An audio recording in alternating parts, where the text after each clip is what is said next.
Hello, everybody, and welcome back aboard the Hype Train. I, of course, am Sir Bedian, and today we're starting off with a really cool change: auto refit tasks. So, a new shipyard task has been added for C Sharp Aurora, the auto refit. This is exactly the same as refit, except for one difference. When the task is finished, the shipyard will automatically start a new refit using the same target class. For example, if you order refit class A to class B, when the task is finished, the shipyard will check for another class A in the same location to refit. If one is found, the shipyard will automatically create the task. Since you can refit fighters and shipyards in C Sharp, this new task will remove a lot of micromanagement that would otherwise be necessary. So yeah, this is pretty damn awesome. But we need to hurry up, so let's keep rolling. Next change is Alien Ground Unit Intelligence. As you find alien ground forces, you will gain intelligence on the alien ground unit classes. This intelligence is displayed on the diplomacy and intelligence window alongside the intelligence on alien ships, classes, sensors, and populations. For each different type of ground unit class you engage, you may gain intelligence if you have your own ground forces on the same ship or same body. New intelligence is gained under the following circumstance. If the alien unit fires on you, you will gain intelligence on its weapons. If you score 20 hits on that type of unit, you will identify its base type, so infantry, light vehicle, etc. If you penetrate the armor of that type of unit 20 times, you will learn its armor strength. And if you destroy 20 of that type, you will learn its hit points. This might change based on playtesting, so numbers not final. Next up, we have some more changes to ground combat with new events. Ground unit combat is very detailed, with many things happening in each combat round. There are a number of new events at varying levels of detail to serve as combat reports. Note that a formation, such as an Imperial Guard regiment, consists of several formation elements, each containing one or more units of a single ground unit class. So, got a couple of events. So we've got element versus ground unit combat. So this is the most granular and reports the results of attacks from one formation element against one type of hostile ground unit class, providing number of shots, hits, armor penetration, and kills. If a formation element engages in combat against 5 types of enemies, that element will have 5 element versus ground unit combat reports. Then got ship user versus ground combat. So similar to the above, but results in attack from a single ship against one type of ground unit class. Ground unit versus ground unit. So a summary of the results of attacks from one type friendly ground unit class against one type of hostile ground unit class for the number of shots, hits, yada yada yada. So useful to see if you want to see how well certain types match up. So if your AT guns are able to knock out the tanks, for example. Attack versus ground unit combat, orbital versus ground unit combat. So just a summary of the results of attacks from all friendly ground unit or ships. Formation attack summaries, a list of the type and number of hostile units destroyed by specific friendly formation. Ground attack summary, so the type and number of hostile units destroyed. Elemental loss summary, which is the results of enemy attacks against a single friendly formation element, so their attacks against you. Formation loss summary, ground defense summary, so all results of their attacks against you. And breakthrough reports that a specific formation achieved a breakthrough. There may be other events as a result of more playtesting. The above may be too granular for some people, and so you can filter out events you don't want to see, or you can see very granular detail for role playing and AAR purposes. I am concerned that this might maybe overwhelm a lot of new people, but as long as there's information on how to filter stuff out, that should probably be fine. Now, we have an update to maintenance facility cost. Because of the changes to maintenance in C Sharp, maintenance facilities have become much more important for 2 reasons. You can no longer use the same maintenance facilities to support multiple ships, so you need far more maintenance facilities in general. And the only source of maintenance supply points from maintenance is from maintenance facilities, as you can no longer build them with construction factories. Because of the above, the cost of maintenance facilities has been reduced to 60 BP. They remain the same in other aspects, such as transport size, manning requirements, target size, etc. Next, we have a new mechanism for those jump gate constructors, or jump stabilizers now. They can now stabilize new Lagrange points. Any planet with a mass of at least 150 will already have a stable Lagrange point that allows any numbers of ships to jump to other stable Lagrange points. Planets less than 150 mass also have Lagrange points, but they are not stable and therefore not visible on the map. A ship with a stabilization module can stabilize these Lagrange points so that all ships can use them. It is much easier to stabilize high-mass planets, so gas giants are commonly used for this purpose. But it is possible even for larger terrestrial worlds given sufficient time. It is not possible to stabilize a Lagrange point of a planet with less than 0.25 mass. The time in months required to stabilize a Lagrange point for a given planet is equal to 60 divided by the square root of the planet mass. The production bonus of the ship commander will reduce this time. So for Sol, Jupiter has a mass of 317, so it already has a stable Lagrange point. That's cool. Sol now has a stable Lagrange point, which is awesome. Saturn has a mass of 95 and requires 6 months. Uranus has a mass of 14, requires 1.3 years. Neptune is 1.2. Earth has a mass of 1 and requires 5 years, so you can give Earth a Lagrange point now. Venus has a mass of 0.82 and will require 5.5 years. Mars has a mass of 0.11 and Mercury has a mass of 0.055, so they are too small. The mass number is a multiple of Earth, if it wasn't obvious. A new stabilized Lagrange point order is available for planets where stabilization is possible. The stabilization ship remains at the associated planet while the task is carried out. Apart from the location and different required time, this is very similar to jump point stabilization task. The time required for any given planet can be found on the system view in the very last column. Next up, minerals for maintenance facilities. Another change for maintenance facilities. One of the major practical gameplay changes that Steve found during playtesting C# is the ease with which new naval bases can be created because of the new maintenance system. However, that brings a new issue. As you can no longer build MSP using construction factories, you need to make full use of the MSP production of maintenance facilities or you start to run out of MSP, which happened to him during the campaign. The reason that he's struggling to build MSP of the new bases is that MSP require 8 different minerals.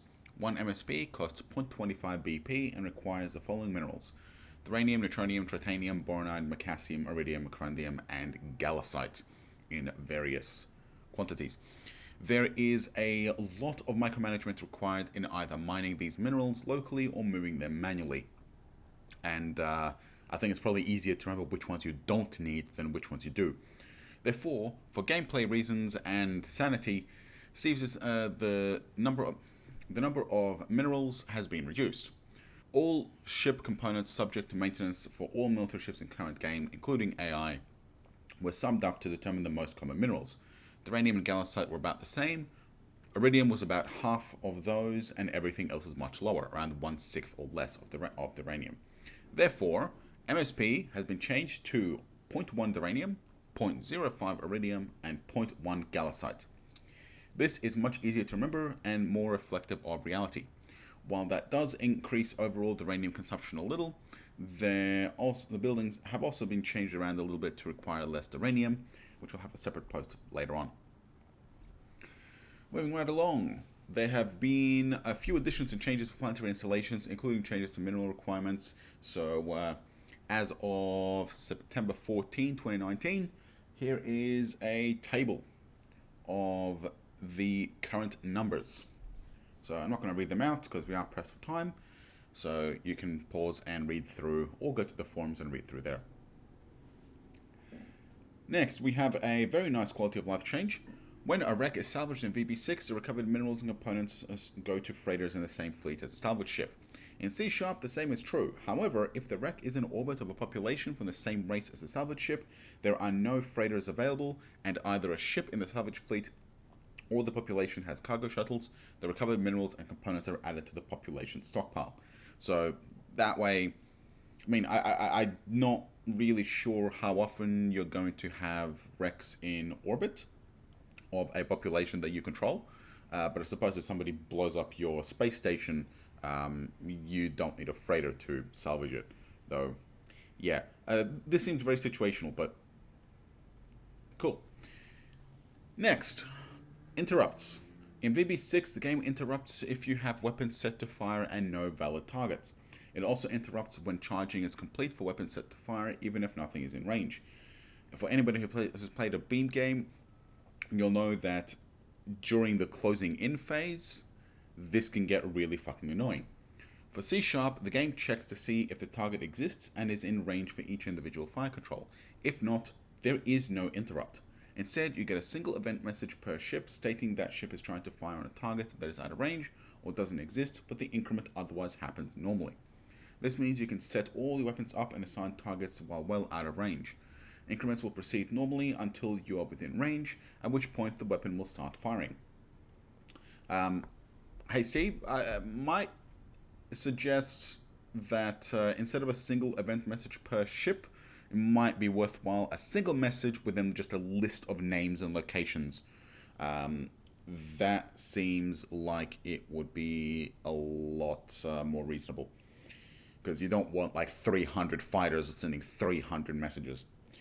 Once in range, the recharge interrupts will happen, so if your weapons have a 40-second cycle time and you just hit 2 minutes, then time will advance only 40 seconds. Next up, Launch Ready Ordnance. So Launch Ready Ordnance is a new order at any movement destination, including a waypoint. Any ordnance assigned to a missile launcher that is assigned to a fire control will be launched at that point. The fire control does not need to be set to fire. The missiles will be launched without an assigned target. This is useful for deploying buoys or mines, or just launching missiles without a known target. So this is very awesome, and replaces a lot of the hacky workarounds that we've had to basically come up with to launch buoys and mines. So that's good. Next, refit size. The size difference element of refit cost has changed for C# Aurora. In C#, the size difference acts as a modifier to the refit cost rather than a standalone cost. In VB6, the size element cost is basically 5 times the size difference. In C#, the size element cost is the current hull size minus refit hull size. So the difference of size divided by the current size times the refit cost. While this change is more realistic in general, it can lead to some weird situations where the refit cost from a large ship to a small ship is relatively low because the small ship is a version of the large ship with systems removed and no other changes. Therefore, C# adds a new restriction that you cannot refit to a design that is more than 20% smaller or 20% larger than the existing design. This also avoids cluttering the refit from drop-down when you have a lot of classes. This change affects what can be built in shipyards. As in VB6, you can build the class for which the shipyard is tooled, or any other class to which the build class can be refitted for less than 20% of its cost. The new size restriction will prevent some classes from being eligible in this situation. So this is really interesting. It's going to make the size difference a lot less important for same yard tooling. So that's going to be really, really cool. Next up, in VB6 Aurora, civilians will treat any population of less than 25 million as an automatic destination. Once a population is above 25 million, the player can choose whether the population is a destination for colonists, a source of colonists, or neither.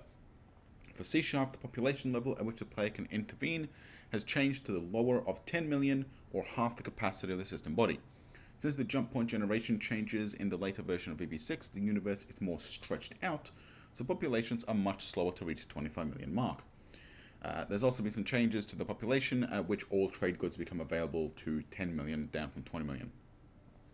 10 million aligns with the point at which civilians will consider creating mining colonies in the same system. So it all happens around the 10 million mark. This is a very, very cool change because the half capacity of the system body, I really hope this is the lower of, yeah, it is, lower of. So half capacity of the system body. So if your system body has no capacity, then you can intervene much sooner, which is great for planets that have a colony cost. Might still make things a little more difficult when the planet has a colony cost of 0. Multiple window instances. So I don't believe this has been mentioned. We've gone through the changes. In C# Aurora, you can open multiple instances of each window except for the tactical map, because it's the base game. So you can have multiple class windows, galactic map windows, fleet windows, etc. Each time you click the fleet window button, for example, another fleet window opens. This is useful for comparing classes, for example. However, you can also drag and drop between two windows of the same type. For example, you could drag a ship from a fleet on one window and then drop it on a fleet on the second window, or drag a ground unit from one ground forces window under the hierarchy of a HQ in the second Ground Forces window. This is the very basic UI element, but god damn is it going to be awesome. So this is just an absolutely fantastic change. I love it. Absolutely love it.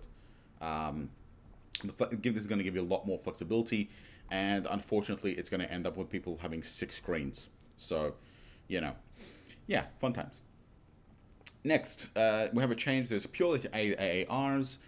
So economics window has 2 new buttons, pop as text and all pop as text. Pressing the first pops up a window with the text version population. The text lists the population amount, shipyard capacity, maintenance capacity, and the number of each installation present. This is intended for copying directly into an AAR. This is already selected, so you just press Ctrl C. The all pop as text button does the same, but for all population instead of just one. So basically a state of the empire button. So very cool for AARs, less interesting if you don't do that. Next up, with the new ground survey rules, you'll probably find that you get a lot of empty colonies for survey. Personally, I find the VB6 will probably have the option a lot worse, but whatever. You also get colonies that were created for various purposes, but are now abandoned or never exploited. So things like, can I put a survey system, sensor system here? Therefore, we get a new button, Delete Empty, to the economics window. The button will remove any colonies where all the following conditions are true. It has no colonists, no installations, no abandoned installations, no ground forces at the colony, no ordnance stored at the colony, no components stored at the colony, no fleet orbiting the colony, no fleet with this colony as a destination, and no ground survey potential, and is not exempt from deletion. So, second button, Empty Exempt, toggles a flag to prevent the colony from being deleted when the Delete Empty button is pressed. The exempt status is noted. So this is for worlds that you do plan to exploit at some point, even though it currently meets the condition for deletion otherwise. So, yeah, that's cool. I like that. Okay, and we are once again out of time. Now, but I did a little bit of math for how far ahead or behind we are on the change list, and honestly, without making the episodes longer, I don't think we're going to get through the entire list by the end of March. So let me know in the comments if you want the episodes to be a little bit longer to try and squeeze it in, or if we want to just get through however many we get through, because at this stage, it doesn't look like C# is getting dropped until right at the end of the month, if not maybe a couple days into April. But yeah, that's it for today. Join me tomorrow where we will continue covering the changes for C#, however many we can, every day until the end of the month. Join me on the official Aurora Discord down below. Links to Reddit and forums as well. And I will see you next time.